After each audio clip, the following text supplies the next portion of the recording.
Alright, ladies and gentlemen, welcome to my Dragon Quest franchise tier list. As you can see, we have a ton of games over here. Most of these I've played, a bunch of these I haven't.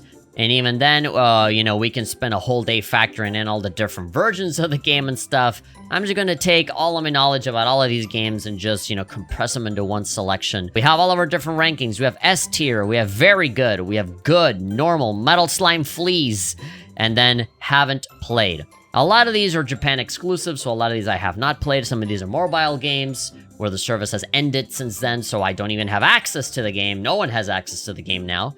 Games that have never made it over to the West, that only, were born, lived, and died in Japan, so unfortunately we'll never know what those games are like. But, we can talk about these. I am mostly going to be covering the mainline Dragon Quest games from 1 to 11. I will be acknowledging some of these, spin-off titles because I have played a lot of these.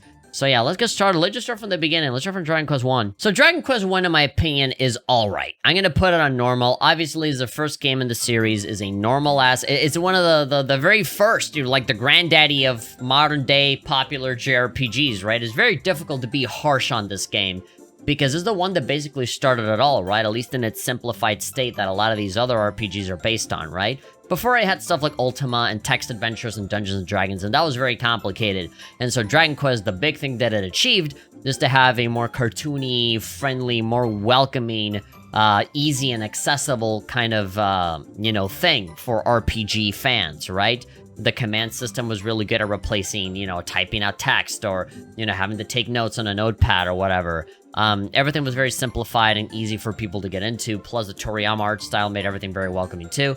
You shouldn't sleep on it. It's a very, very important piece of video game history, but as a game, I don't think it holds up very well. I've played the newer versions, the iOS version. I have the iOS version right here. I played it on Switch. I played the NES version. I played the Super NES version. I think out of all of these, I think the Super NES version is probably my favorite version. And, it's really short. It's very straightforward. There's only one party member. As soon as you look at a walkthrough or you see people speedrun this game, you kind of know how to get through it. It's a very short game if you know what you're doing. I wouldn't say it's one of the best games, but it's certainly one that should be looked at. If you care about video game history, if you care about where RPGs came from, then you should definitely play this game at least once. And then you have Dragon Quest 2. Now, if Dragon Quest 1 is the game that I'm already hesitating to play, Dragon Quest 2 is definitely like Metal Slime Fleas, because this one did do some new things. It introduced, the party system where you have multiple characters, fighting alongside you as opposed to just you being alone. But the game is just too damn hard, The balancing is just all over the place. It's practically impossible.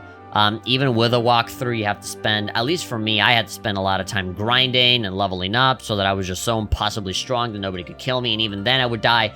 So, this is a game that doesn't feel as well put together as even the first Dragon Quest game. Thinking about, the iOS version and the Switch version and seeing how awful it looks in terms of a port and stuff, just a lazy cash grab of a port, I feel the Switch versions didn't run very well. The music isn't that, that good.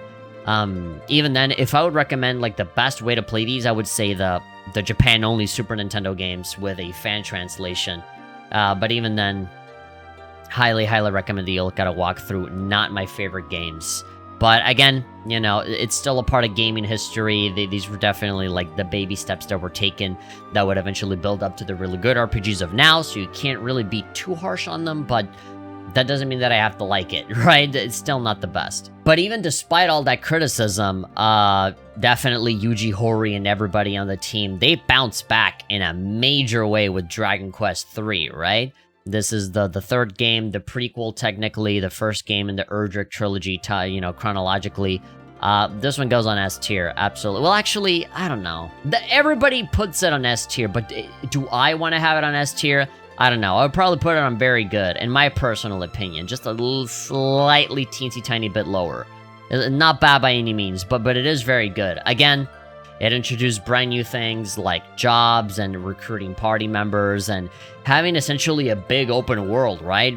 Screw Skyrim, right? Yeah, this was kind of like the de facto open world game. with a great overworld theme, a fantastic battle theme.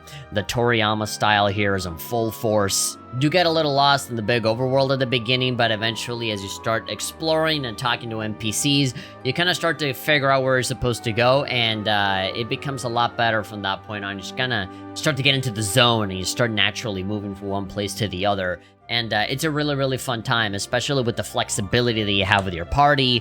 And after level 20, you can change classes, and there's a Sage class you can get into. It's very malleable. It's very flexible in how you can play. Obviously, the quests and everything don't really diverge. There's no alternate storylines or timelines or multiple endings or anything. But it really has some pretty good twists and turns with the stories that you do experience. The music is fantastic. The flexibility is mostly in how you decide to play it, right? You can even play the game on your own, right? You can have just one player and that's it. You don't even need to have a party, and that's super challenging all on its own. The reason for why I don't have it necessarily in S tier is that it kind of has a similar problem that Dragon Quest II has, and that it's very, very hard. I don't know where people get off saying that Dragon Quest is an easy series. It's never really been easy for me. Maybe I'm just playing the game wrong, I don't know.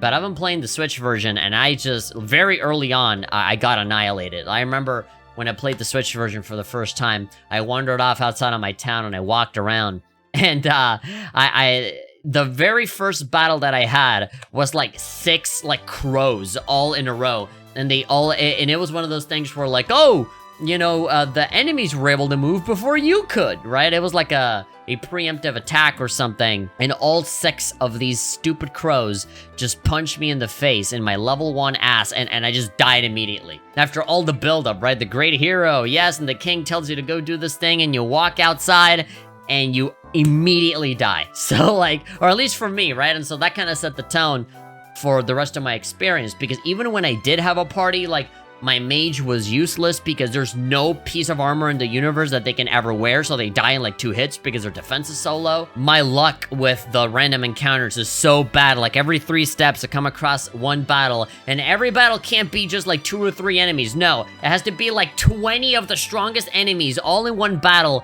and they all gang up on one party member, so they die on the first round. And it's just so frustrating having to go back to a town and then having to like revive my party members. You know, which costs money, by the way. You lose half of your money for dying, and then you lose even more money reviving your party members. So basically, you can just kiss all of your money bye-bye. And it can just get so frustrating when eventually they kind of let you go with your own ship. And that's when it really becomes an open world game, and they don't tell you anything. They don't tell you where to go. They don't tell you what the best thing to do is. You're just kind of off on your own.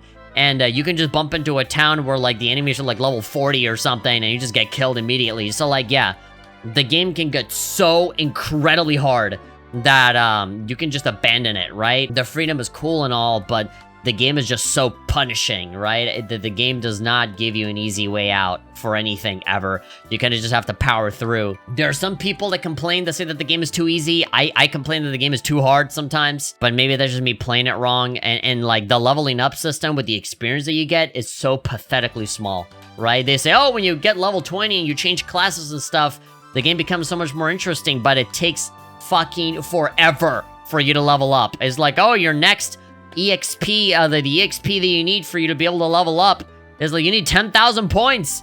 And then you have like the biggest battle in like the most current area, and there's like, oh, 200 EXP points. It's like, when am I gonna level up, right? It's like, and I'm like level 19, right? So when am I gonna get to 20 so that I can change my class and be level 1 again? And it'll take me like 100 hours to get to level 20 again. It's just ridiculous, right? It's a great game. I love it, especially for its time, right? An old-ass NES game from the 80s. You know, I don't think it's S tier because there are some things that hold it back, you know? Sometimes the game can be so bullshit that I just rage out, and I've rage quit Dragon Quest III various times. And, you know, I don't blame you for looking at a walkthrough, because I think the best way that you can enjoy this game is to look at a walkthrough, because then you actually know where to go and stuff, and you can, you know, anytime you want to spend grinding, that's your decision, instead of wandering around aimlessly looking for something to do, you know? And then there's Dragon Quest IV. I like Dragon Quest IV. I think it's very good. I don't know if I put it on an S tier, but it is really great. You know, this is one of the very first games that would split off their story based on chapters, and then have different playable characters instead of the one main guy all the time. You know, considering that they were one of the first people to do this, even then, they were still being subversive with it, right? Because you play as the protagonist for like the first 5 minutes of the game, and then you don't really play as him again until very, very much later on, after you play as all the other characters, right?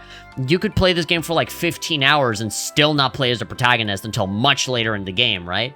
And then you find all of the party members you played as previously, and you recruit them, and then the real adventure begins. It's cool. I like the music in it. I obviously played the DS and the iOS version game the most, as opposed to the NES version or any other version. I know there's a PS1 version. Yeah, the soundtrack's great. I like the battle system in it.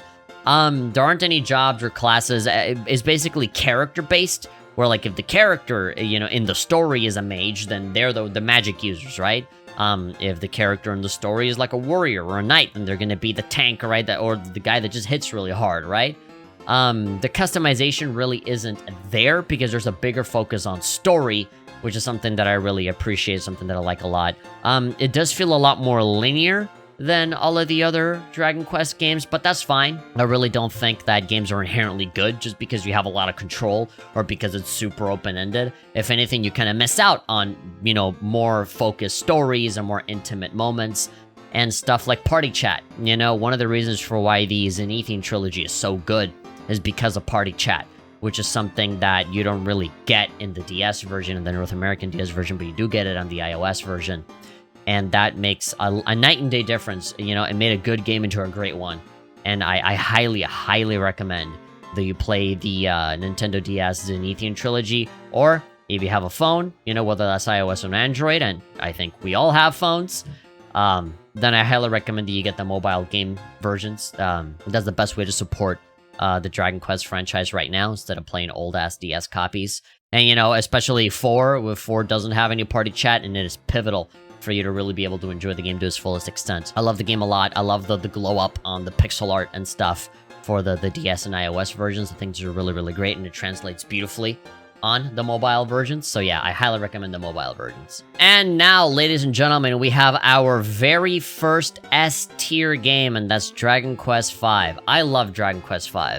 It's kind of ironic. I think I've played all of the other Dragon Quest games, even the spin-offs, before playing Dragon Quest V, right?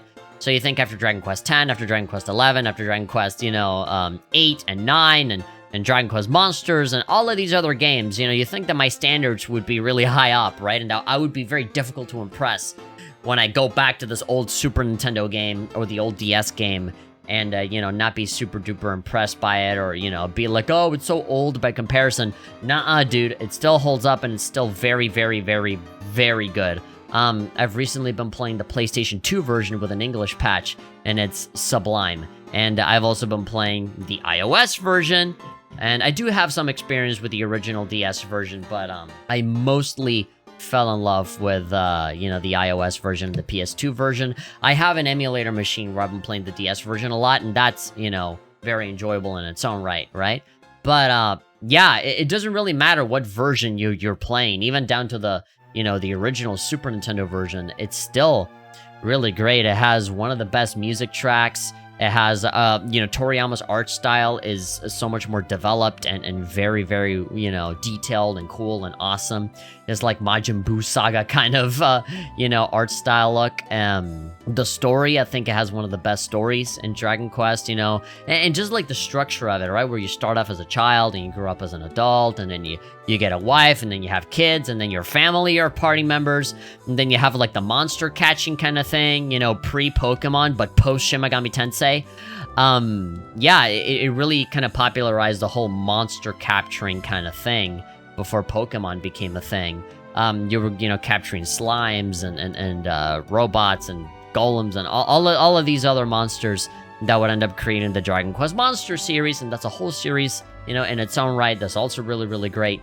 But yeah, I cannot praise Dragon Quest V enough. It is just so incredibly good. In all of the versions that I've played, you know, Super Nintendo, freaking PlayStation 2, DS, iOS, they have all been great. Party chat, I think, is at its absolute best in this version, when you get to know all of these characters like Prince Henry and Bianca and all of these ones. It's very enjoyable right from the get-go. They make you care about the characters very, very quickly, because you start off as a little kid and your dad's raising you and he's this great hero and you kind of grow up to be like him, and yeah, a lot of fields with this game, and one of the biggest Dragon Quest games that are kind of linear, but it really does feel like you're going through this awesome epic adventure. There's a movie based on this game with a fucking bonkers ass ending, but it's definitely one of the greats. It's not just one of the best Dragon Quest games ever, but I think it's one of the greatest video games, bar none, ever. There's so much inspiration that other RPGs have that come from this game. And then we have Dragon Quest VI. Now, I'm going to be perfectly honest. I have not played too much of Dragon Quest VI, but I do like it. I would definitely put it higher than the original Dragon Quest, but maybe not as high as Dragon Quest 3 or 4. Some people have gone as far as to say that it's a bad game. Some people have been very trite and say poopy game and just being all like, jokey and silly with it. I think that's just not warranted. I don't agree at all that this is a bad game. I do like it quite a lot, actually. But, even with me enjoying it, I do still like Dragon Quest 3 better. I like 4 better. I like 5 better. Dragon Quest 6 had the awful misfortune of being a game that existed after 5, right? 5 is considered to be one of the greatest, not just as a Dragon Quest game, but as a video game, just bar none, just in general, one of the greatest games out there. And then, like, a sequel comes out, and they're trying to live up to that. Like, the game is just begging to be crapped on by people, right? There's a DS version, and there's an iOS version. So 5 and 6 do have party chat on DS. So if you want to play it on DS, go ahead. I do still highly recommend the iOS versions because those are like remastered that sound better and play a little better. And they still get updates. Or at least I remember Dragon Quest V got an update not too long ago that added a new item that made the monsters easier to catch. And it's just interesting, There's like this alternative, dark world kind of thing. You switch over from one world to the other. It's fun. I think it's fun. I know that people don't like it very much. It's kind of like the bias. Other people will put it like maybe down here. I will put it up there. I think it deserves a fair shot. I don't think it's anywhere near as bad or as frustrating or as, aimless as Dragon Quest 1 or 2. And then you got Dragon Quest 7. So Dragon Quest 7 is another one that I haven't really played as much as I have all of the other ones. I think, it's on the same level as 6 in terms of my exposure to it. But I have played it enough for me to be able to tell you that the story in this game is phenomenal. The way that they do time travel is amazing. And the characters are interesting. I mean, Prince Kiefer is alright, even though he does kind of leave early on into the game. It's a very, very long game. I think out of all of these Dragon Quest games, I think it is the longest. I know there's a picture out there on the internet of the script, like the physical script for this game on paper, and it's just like binders and binders and binders on like a full IKEA furniture shelf, It's just so incredibly long. This is definitely one of those, like, forever games that you just, like, slowly pick at a little bit every day, You can try binging it as much as you want, but it's gonna take you a long time, right?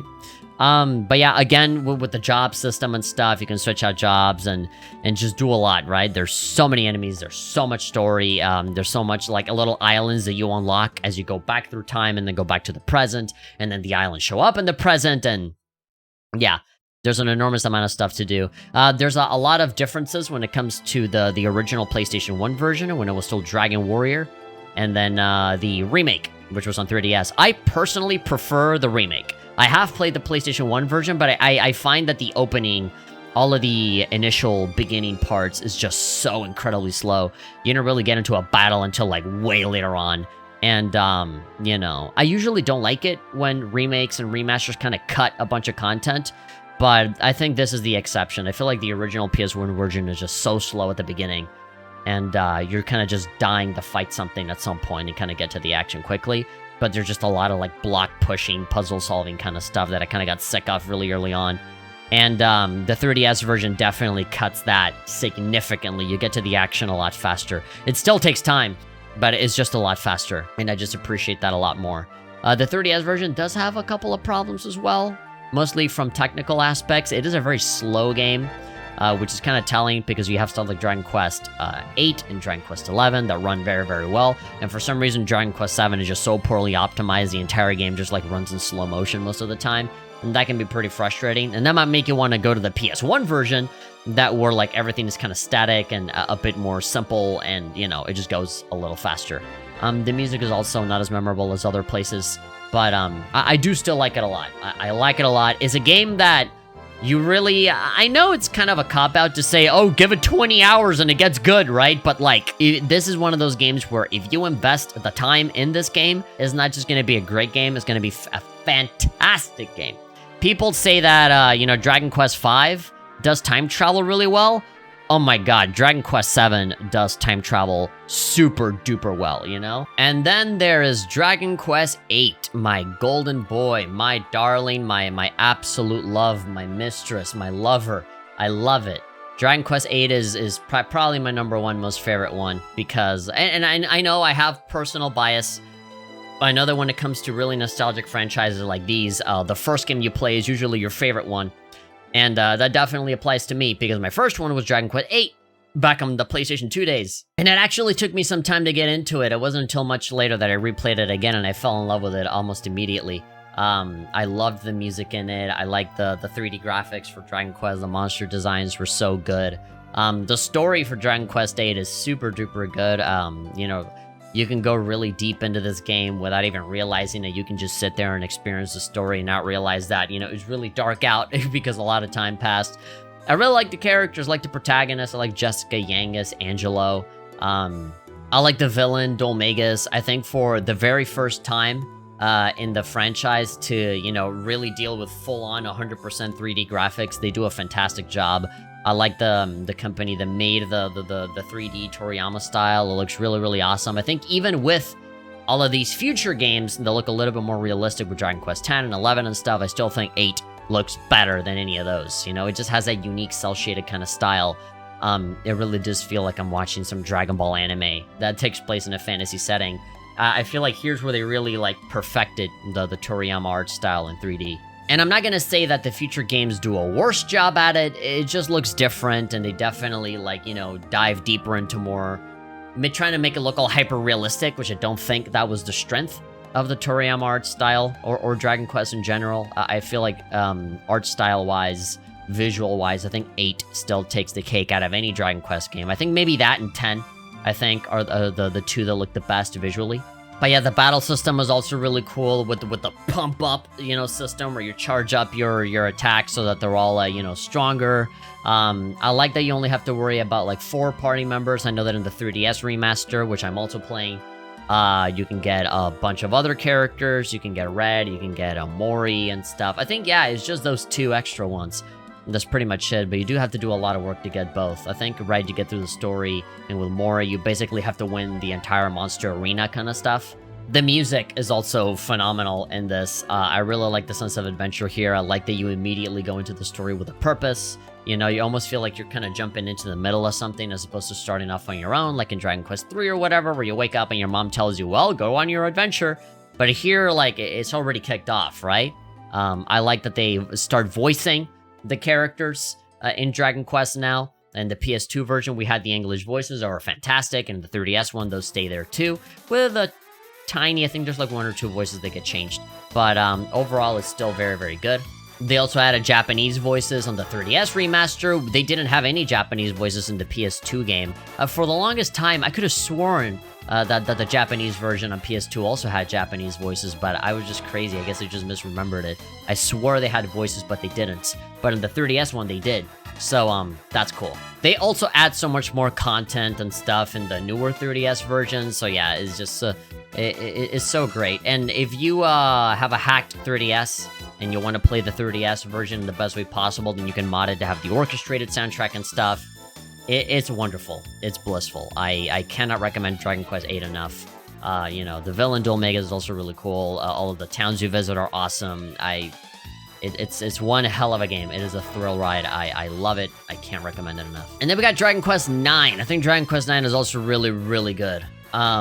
Very similar to Dragon Quest III, in that you build up your party. The whole selling point of this game was that it would be multiplayer focused, right? That you could, you know, connect to the internet and wirelessly connect with a bunch of your friends locally so that you can play Dragon Quest IX together. And I guess if you're in Japan, that worked really well. And if you're here in the US, maybe not. I don't know. I don't really know anybody that really played this game in multiplayer. Especially for me, by the time I started getting super duper into this game, the internet services had since shut down, and so you weren't able to use it at all. Very hard! Another reason for why, I think the same reasons for why I put, you know, Dragon Quest 3 on very good instead of S tier, I think is the same reasons for why I have Dragon Quest 9 on S tier. And that's that, yeah, the game is just so incredibly punishingly difficult after a certain point, and is very difficult to, kind of change your classes after they've been established, because they're so high level after a certain point. To you know, get another party member and have them start off at level 1 is kind of a pain in the butt. There's a ton of content for a small-ass little Nintendo DS game. It has an enormous amount of content. You know, when you beat the story of this game, that is, like, congratulations, you just beat the prologue of that game, right? Like, there's just still so much more to get through, so many more bosses and secret stuff that you can get. There is a lot of little towns and places you can go to with their own little storylines. I like the setup of the story. The story is not super duper interesting. It kind of takes a backseat to, like, the exploration and the multiplayer and stuff. But it does have some cool stuff going on with the Celestrians and the world tree that gives you, like, the figs and all that stuff. And, you know, the entire first half of the game is like, oh, you know, go and get benevolescence and just do good deeds for people. And that's essentially like a fetch quest, just looking for people to help out, right? And then after a certain point, some stuff happens with some dragons, and then, oh, you gotta go and collect the figs. And so that's another fetch quest where you go and collect the figs, and then some other stuff happens, and then, yeah, you beat the game. It has a lot of really interesting things going on story-wise, but it's just, I don't find it as interesting as you know, 5 or 8. The music is also not super great. There was never a remake or like a newer version of Dragon Quest 9, so it's kind of like a strange sticking out point where it's tough to kind of rate it in comparison to all these other ones that have had remakes and newer versions and stuff. But it's still a really, really good time. I have still my DS copy of it, and I got really, really deep and far into that game, and I stopped after a certain point because there was just this one boss that I simply couldn't get through. So, you know, that's kind of how it ended for me, you know? Very similar to Dragon Quest 3. You build your party, you have your classes. It's practically an open world game after a certain point, but the majorly high difficulty makes this game difficult to recommend if you just kind of want to breeze through it. And then you have the next game, Dragon Quest X. It's a game that I think most of you guys would assume I would not be able to have an opinion on, because it's a Japan-only game. It never came out in America. There's nothing but Japanese text. It's an MMO. It's subscription-based. And, like, where do you play it, right? There's so many different versions. There's a version on the Wii. There's a version on the 3DS. I think there was a smartphone version at some point for, like, very specific kinds of smartphones.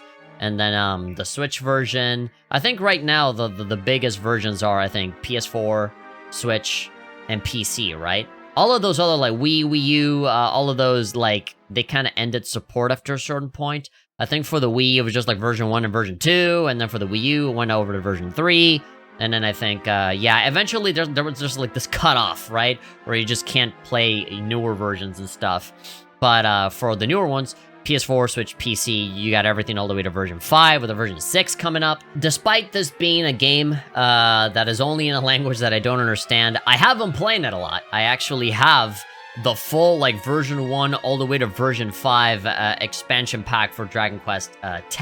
I have a character in it, and it's been a fantastic time. I've been having a lot of fun. I mean, granted, I do kind of play with my controller in one hand and Google Translate in the other, and just really close to the computer monitor, just kind of, like, translating everything as I go. But that's been more than enough for me to be able to, you know, have a pretty good idea of what's been going on. And there's obviously a lot of resources on the internet, people to summarize the story and stuff like that, people to show all of the expansion stories and all the things that you can do. There's, like, little communities and discords that help you out when you don't know what to do. Yeah. And not only that, but if you don't really know if you're gonna like the game at all, there is a free trial that you can play that gives you the entirety of version 1 and half of version 2 for you to play completely for free. There's a subscription-based thing, but kind of like Final Fantasy XIV, you can get through a pretty significant part of the game without you having to pay a single penny. And it's really easy for you to just make a Japanese account on your Switch and just download the game and just do free trial, and you're all set to go, you know? Even if you're an English-speaking person living over here, it's really easy to just have a Japanese account and download it and play it. And that's what I've been doing. And then going on from the initial stuff from version 1 and version 2, going on to version 3, 4, and 5, and now 6. Gosh, the story is so great. There's so many awesome characters in here. There's also going to be an offline version that presumably is going to like rework the story to be more single player focused. I love the art style for this, very much in line with Dragon Quest VIII. The music is also cool. Obviously, it's an MMO with a ton of content, so there's obviously a lot of callbacks to older music and whatnot. There's so many different races that you can look at. You can customize your character, and again, very subversive with the story. You start off with a human character, but like literally right at the start, you just die, and you have to play as a different kind of character, which is one of the 5 races from the Rise of the 5 Tribes of version 1. But then eventually you can revert back to being a human if you want, or just be the race that you are. There's so much flexibility with the different classes that you can be. Obviously, you can play with other people, or here's the kicker, here's what really makes this MMO great, is that you don't need to play with other people forcefully, right? It's not like Final Fantasy XIV where you have to like get the duty finder or something like that and recruit people. You can actually go to a bar and just hire NPCs to fight alongside you during the battle. So like if you really want to play this as if this was a regular ass single player Dragon Quest game, you can absolutely do that, and it's fantastic. There's so many monsters, the designs are great, the bosses are great, the story is great, the music is great.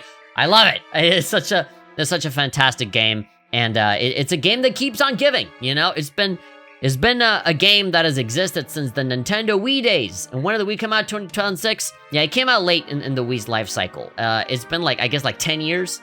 The Dragon Quest X has been a thing. So, and they still, you know, I think there was an interview recently that said, yeah, we want to go for like another 10 years, right? Like these guys are not done. These guys are not done making stuff for it. They still want to keep putting out content. Is one of the most popular MMOs in Japan right now, right alongside Final Fantasy XIV. And unfortunately, it doesn't seem like it'll be a game that we will ever have here in America. So I've just accepted the fact that I just have to learn Japanese, learn the language, or at least have Google Translate on me at all times. And just try to decipher the text and just have fun with it, right? And eventually you memorize what all of the menus do, right? So it's not that hard of a transition.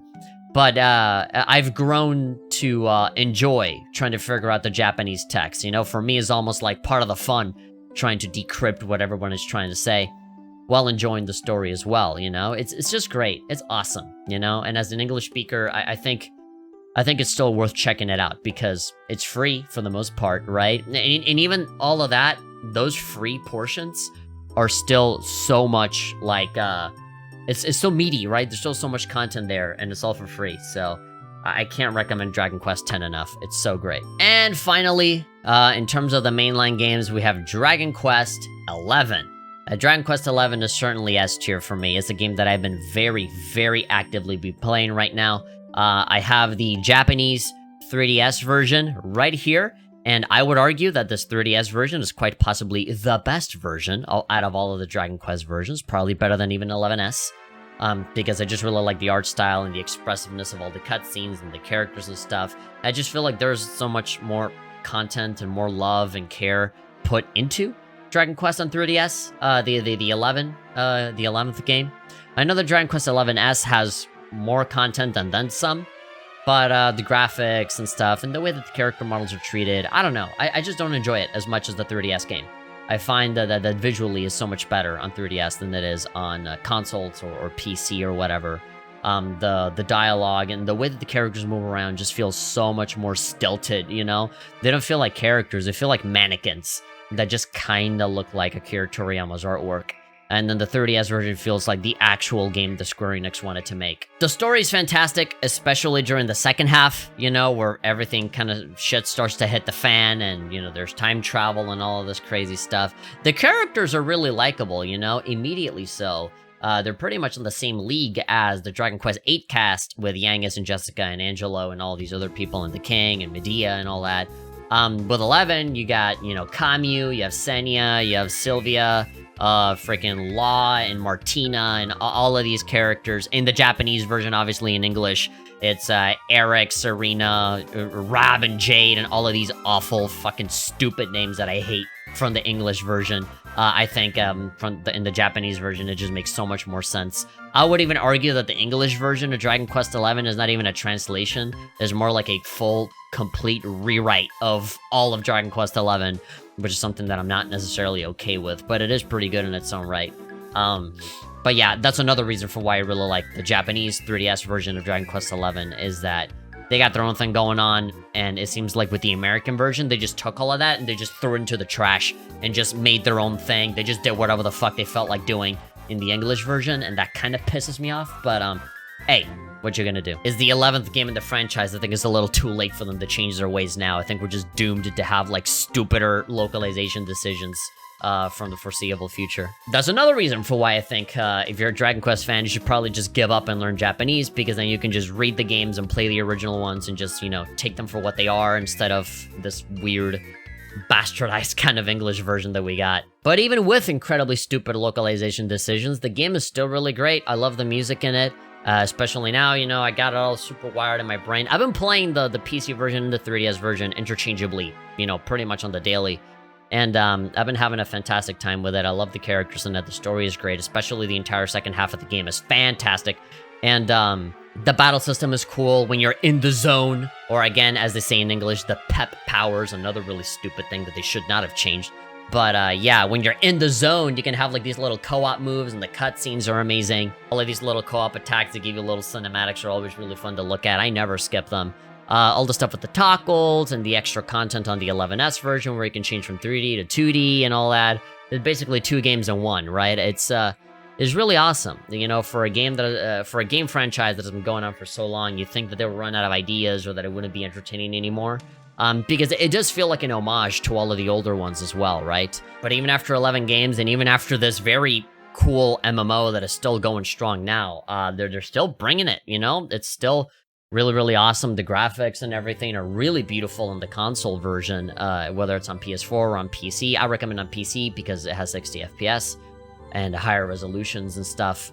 But yeah, you know, even with my complaints, I do still prefer the 3DS version, but that doesn't mean that, you know, the console version looks bad or anything.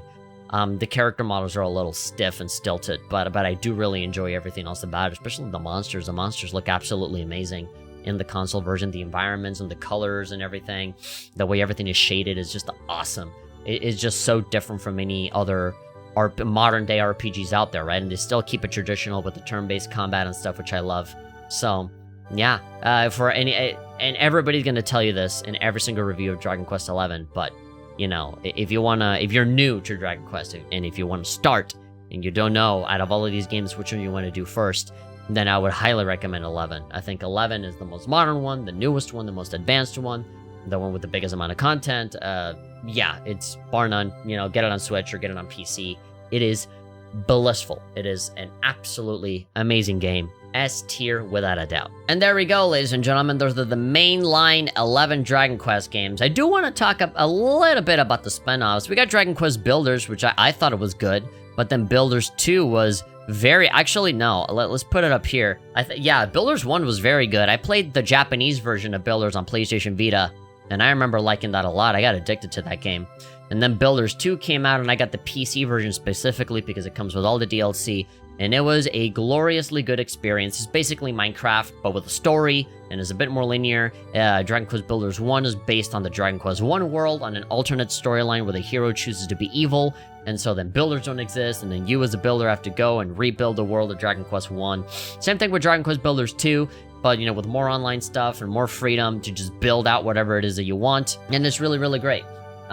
It's one of those games where if you're not careful, it's just gonna eat you up. It's gonna gobble up your time, and you're gonna be just as addicted as you were playing Minecraft for the first time.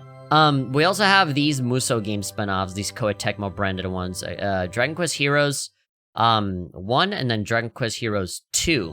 I like Heroes 1. Some people complain about Heroes 1 that it's a little, you know, too stilted, a little too like, just walk into a level and it's like 2 minutes and then you get out and then you choose another level. It's only a Dragon Quest thing because, you know, there's characters that appear in Dragon Quest, and a lot of people don't tend to like Muso games all that much. I love Muso games. I think they're really fun. But, you know, it has a lot of great, you know, Dragon Quest music. You know, you're fighting all of the monsters, which is awesome. I like the 2 new characters, and then seeing all of the different appearances of all the different guys with Yangus and Jessica and and all of these other appearances from the older games and stuff. I don't remember the story being that bad, but then at the same time, I haven't beaten it. I've only played it like, I guess I've gone like halfway through. A lot of really great cutscenes and stuff. I don't like that most of the music is just like recycled stuff from previous games. No original music in here. It would have been cool to have some remixes or some original stuff from Koei Tecmo or Omega Force. But, hey, it is what it is. We just got a bunch of regular Dragon Quest music, which is also fine. Playing it on PC is, of course, really fun because it's 60 FPS, high resolution, graphics look really nice, and the combat is fun. Again, it's a Musou game, but with all of the Dragon Quest mechanics built into it with all the spells and stuff. Dragon Quest Heroes 2 is that, but, like, much, much better. Heroes 2 is very, very good because it really does feel like a big adventure that really flows like a regular game, as opposed to Heroes 1, where it is just like selecting levels and just doing menus and stuff and going back to your base. It feels very, cyclical, right? Okay, do the next level and then do the next level. You kind of get plopped into these little environments and then you do the level and that's kind of it, right? But in Heroes 2, there is actually an overworld, right? You're actually running around and exploring different places and having encounters with monsters and you fight them. You have a team and you can switch around freely with all of these different characters. You can do that in the first one too. But, you know, with the second one, you just have all of these different characters you can play around with. Tornaco's in it and all these other characters from all of the other previous games. You have 2 original characters, again. You can change your equipment and buy weapons and go to shops and stuff. You can actually go into towns and explore them and then get out and go in the overworld and really run around. It really does feel like a action-oriented, fully fledged Dragon Quest game, right? And again, I don't really remember a whole lot about the story. I haven't played too much of this game, but every single second of this game that I have played is amazing. And the graphics look really cool, and Toriyama's, you know, like, character portraits for all the new characters is also super, like, amazing, so, yeah. Oh, and then you got Dragon Quest Monsters. Oh, okay, here we go. We got some good stuff here. So I'm gonna put the original Game Boy game, Dragon Quest Monsters, and then I'm gonna low-key include the 3DS remake of this as well on the S tier. Dragon Quest Monsters 1 is iconic. It is a fantastic, amazing video game. It's basically Pokemon with the Dragon Quest stuff, but there's some mechanics that are changed. There's like monster breeding, so you can create stronger monsters. You have all of these dungeons that are almost like a roguelike, because they're all randomly generated and random things can happen, like coming across certain NPCs or come across a shop or something like that. And then you have all of these big bosses at the end that can be either really hard or really easy depending on how prepared you are. It's really great, and this was all on the original Game Boy. I really, really enjoyed playing this game recently. This is not even an excuse of like, oh, I'm nostalgic about it because I grew up with it. No, like, over the past, like, year and a half, I got really, really into playing Dragon Quest Monsters on, you know, not a Game Boy. I have an emulator machine. I played the original Game Boy version, and I have not been able to put it down. I seriously haven't. I still haven't finished it because I've just been grinding out monsters and stuff. It's just so fun to just play that game. And the 3DS remake that they put out, which is also on mobile phones, Japan only, is also a gloriously good experience. It's so, so good. Because they take all of the mechanics from Dragon Quest Monsters Joker, from all of the newer games, and they employ it onto the original game with nicer graphics, fully rendered in 3D. You can have like a team of 4 monsters instead of 3, and then you have all of these bigger monsters that take up different slots, and you can teach them skills, and then the monster, you know, breeding is also a little different because you can assign different, you know, abilities, and then you can see ahead of time what monster you're gonna get. It's great. It's great. The music is also pretty alright. I really like the music from the original Game Boy game, and then they totally, like, remade it for the 3DS game, and it also sounds really awesome. But yeah, if you are looking for a monster-catching game that is not Pokemon, or it's not Shin Megami Tensei, that is also really, really good, then I highly, highly, highly recommend that you get into Dragon Quest Monsters, specifically the 3DS remake, if you can. Or if not, you can play the original Game Boy game that is also very, very good in its own right. And then there's Dragon Quest Monsters 2. I'm gonna put this one on very good, not quite on S tier. I do like it. It's pretty much a similar format to the original Dragon Quest Monsters, but I just don't enjoy it as much. The story and like the antagonists and everything tend to be really, really annoying. They kind of start off on the wrong foot, you know, when it comes to Dragon Quest Monsters 2 on Game Boy, because they just kick it off with these, like, 2 really, really annoying characters that kind of just ruin the fun for you. You know, oh no, they stole my thing, I gotta go chase them. Oh no, they're pranksters, and you know, I always hate prankster characters in Japanese games because they're just there to just swipe things away from you and just be stupid and cringe and just really, really irritating. And I've just never liked them. And I don't know, the story is just kind of whatever. They have a really convoluted reason to get you to, like, go and explore different worlds to catch monsters and stuff. It's essentially just the villains being idiots, and then you having to do their work for them. It's just dumb. And so, just on the story point of view, I just didn't really like it all that much. I don't think the characters are that good and stuff. The monster catching is still there, right? But there's just a lot of stuff that kind of gets in the way. They try to have it be more like quest oriented and have to go and do other stuff. I don't know. I haven't really played a whole lot of it, and but I kind of stopped playing it after a while. I just didn't really enjoy it. And I'm not saying this is a bad game, right? You know, it's still good. You know, I still, you know, liked it generally, but just like when you compare it to the original, even the Game Boy version and the 3DS remakes, it just kind of blows it out of the water. I know that the 3DS remake for Dragon Quest Monsters 2 is a bit more, how do you call it, cinematic? Like, there's a different story to it all. Like, the setup is a little different. There's, like, this full-on, like, totally original, like, dragon monster that you can customize. And then the two sibling characters, they appear both in one game as opposed to two versions.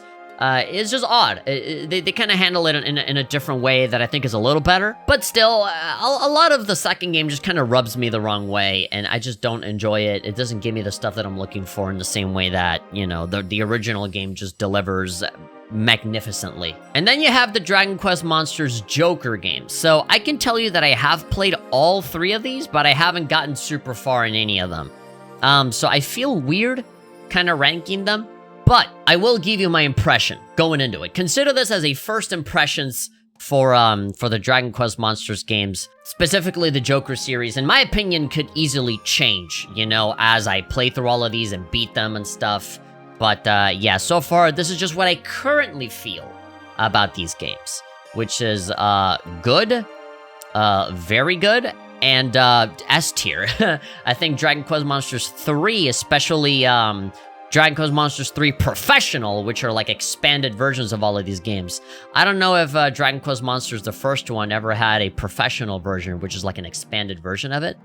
We did get 1 and 2 in English, I'm pretty sure. It was the third one that came out on 3DS that we never got in English, which sucks because this third game, absolutely blows the other two out of the water. I've been playing it with an English patch, fan-made, obviously. And I've been playing the original one, and then there was a translation that came out for the professional version. And I've been playing the professional version, and it's just so good. It's so incredibly good. Again, there's still monster taming, but there's a really interesting story that comes with it. There's a futuristic kind of angle that they take with these ones. You know, with DQM 1, 2, and 3, all three of them are, like, in the far future with, like, scouters and holograms and stuff, like, robots. There's just so much there. It's the Dragon Quest world seen from a totally different lens, right? Because all of these other ones, they're all in medieval fantasy, right? You still are walking around with, like, torches to light up caves and stuff, right? You're riding around in carriages and horses and all that. And there's really not a lot in terms of technology going on here, right? But then they have this totally, like, very surprising, very awesome and creative take on Dragon Quest, where they just go off into the far future, right? You have, like planes and robots and laser guns and stuff like that, right? It's just so futuristic, especially Dragon Quest Monsters 3. It's so awesome, right? Where, like, the game opens up with you living in this, like, really awesome, peaceful world, and turns out it was all a hologram. It was all an illusion, and you know, there's this girl that talks to you, and she's a hologram too, and is like, come meet me.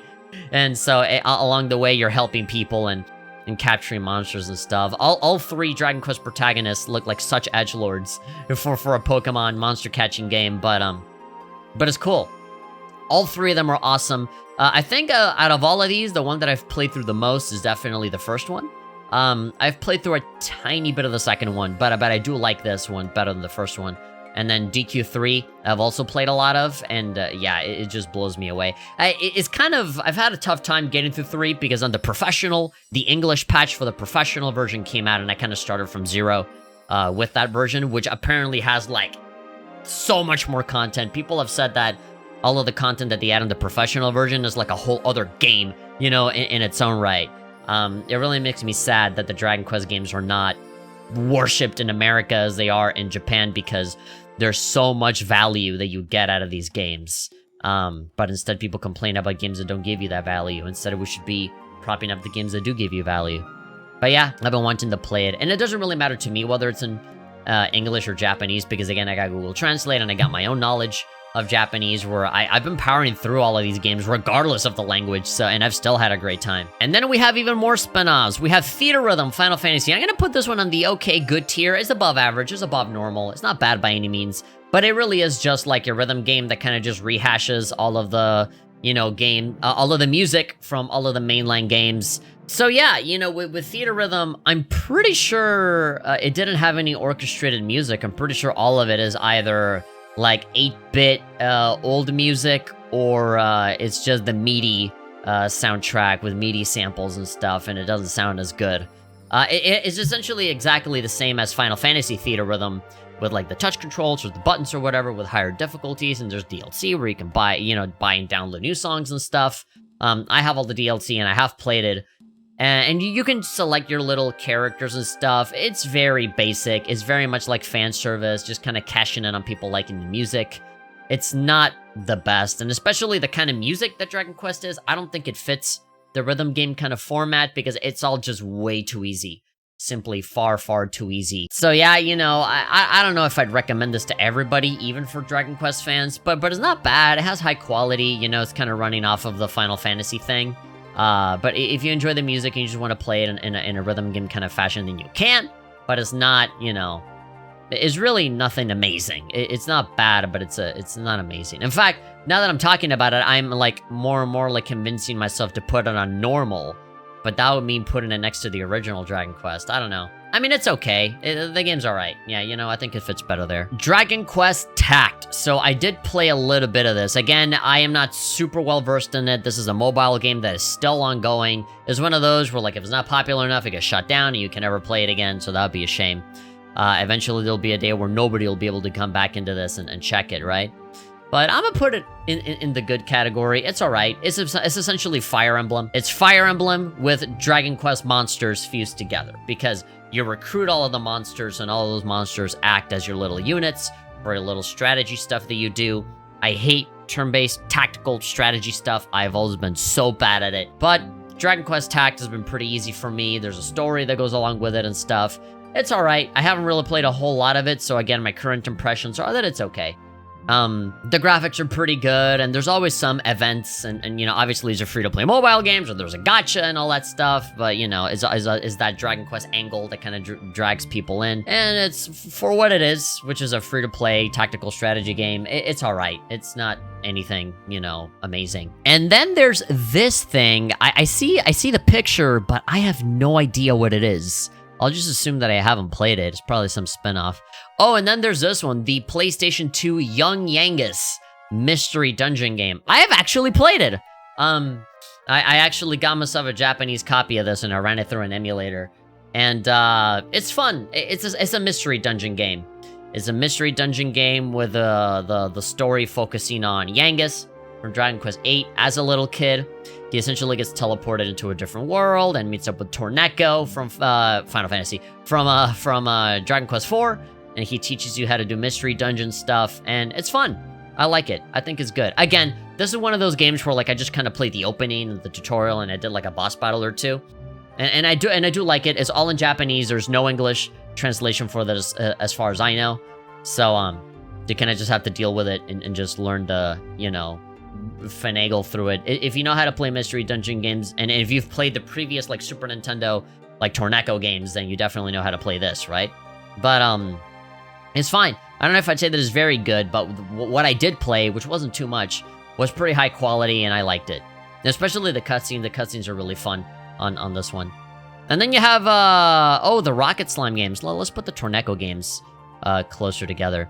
Yeah, so the Rocket Slime games are very, very good. I haven't played too much of them. So, fun fact, this game here is a Game Boy Advance game. This is Rocket Slime 1. And I remember this one being good. Japan only, no English version ever came out over here. I would say that, I'd probably say that, you know, Rocket Slime 2 and Rocket Slime 3, all three of them are like S tier.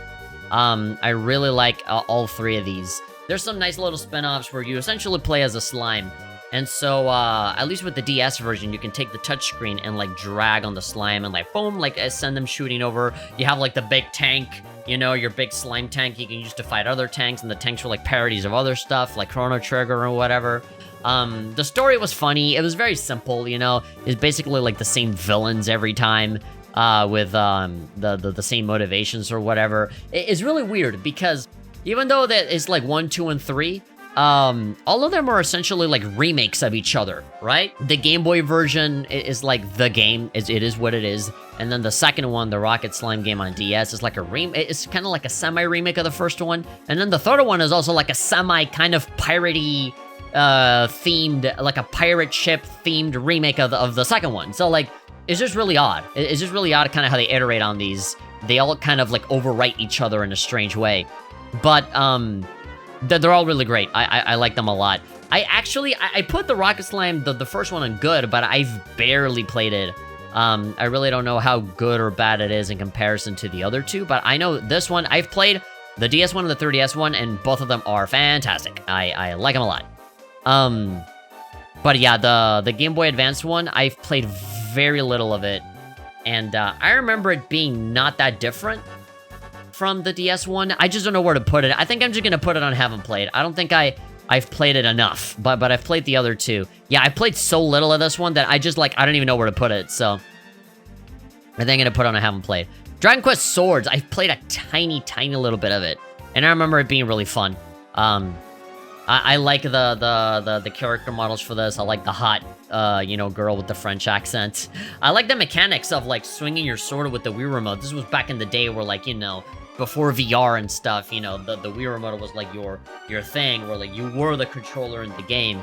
And the mechanics were fun. I tried emulating this, and it was a pain in the ass. But, yeah, it was a totally different story, you know, focused on sword wielders and stuff. You obviously fought monsters. It has its own battle theme, and it's cool.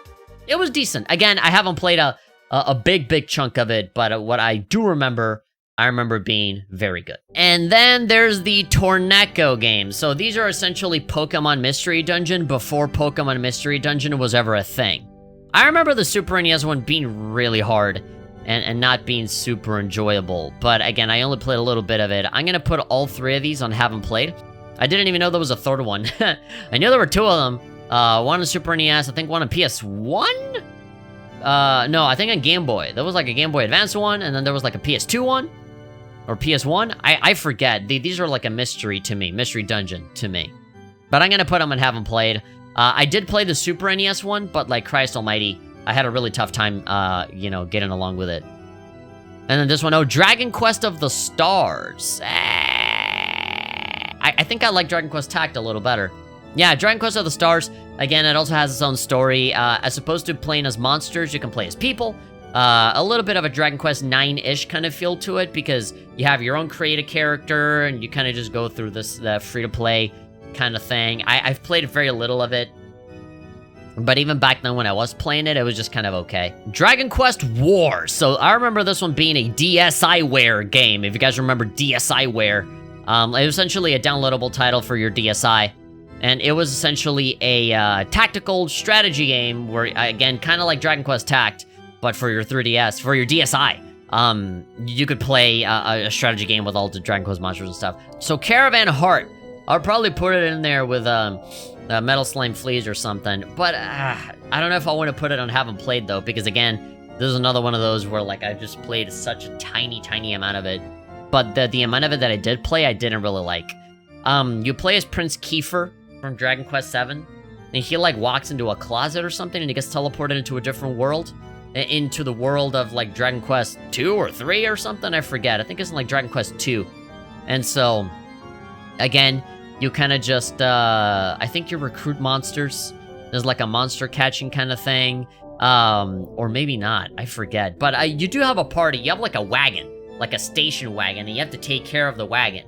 You're, like, leading it, and then you can recruit monsters on top of that.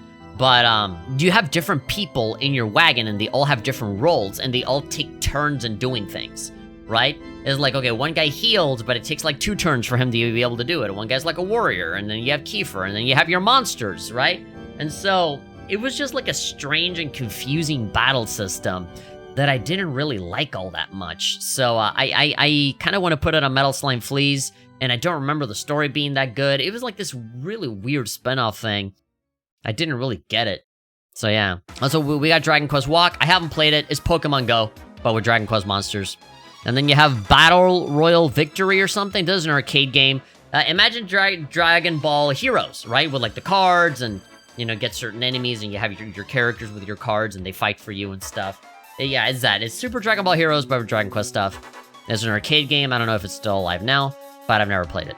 And then we got Dragon Quest Rivals. This one is kind of sad because I was about to play it and then they shut down the service for it when I wanted to play it. This used to be a mobile game / Switch game, which was Hearthstone. It was basically just Hearthstone. It was a card-based battle game where you plop down the card and like the character would pop up, whether that was a monster or a character from the story, from different mainline Dragon Quest stories.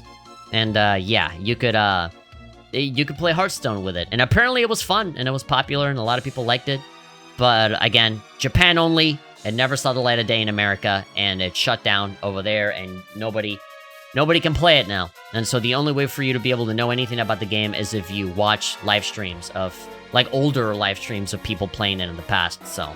And then you have this game called Monster Parade. I have no idea what this is, and I haven't played it. And there you go, ladies and gentlemen. It took me an hour and 15 minutes to lay down this entire tier list, but we finally got it. And I'm sure there's still other Dragon Quest games that I've missed that I haven't acknowledged here. Should I put the movie in here? Your story? Nah, probably not. But yeah, let's recap. Let's go from the bottom all the way to the top. So we have games that I haven't played, or at the least, games that I've played a tiny little bit of that I haven't played enough for me to be able to have a proper opinion on them, which is whatever this thing is. And then Rocket Slime 1, the original Game Boy Advance Rocket Slime game. The Torneko SNES game, which I would put on Metal Slime Fleas. But again, I feel like I gotta play more of it, but you know, when I tried it was like impossible. And then haven't played yet the other two Torneko games. And then Dragon Quest Wars, Dragon Quest Walk, Victory, Battle, or whatever. Rivals is a game that I haven't played and I will never ever be able to play. So yeah, this is gonna stay there forever. And then Monster Parade.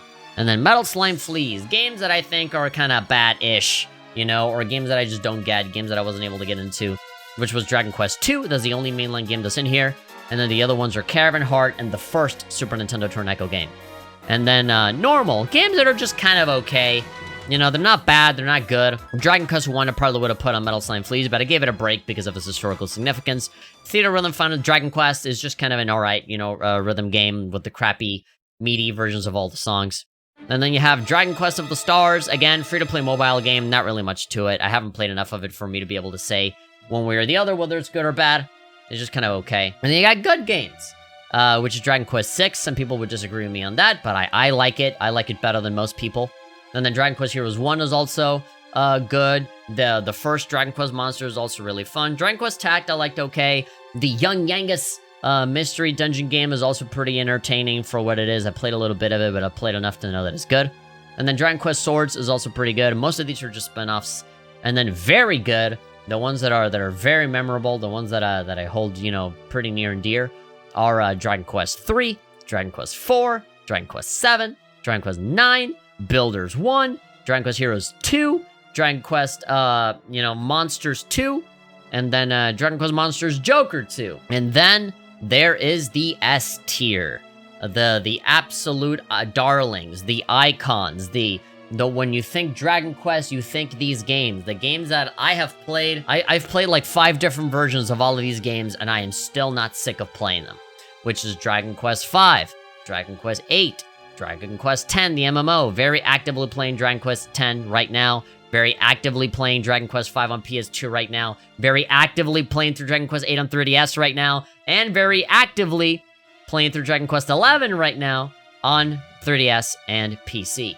And then I occasionally get like addictive sessions of Dragon Quest Builders 2 as well.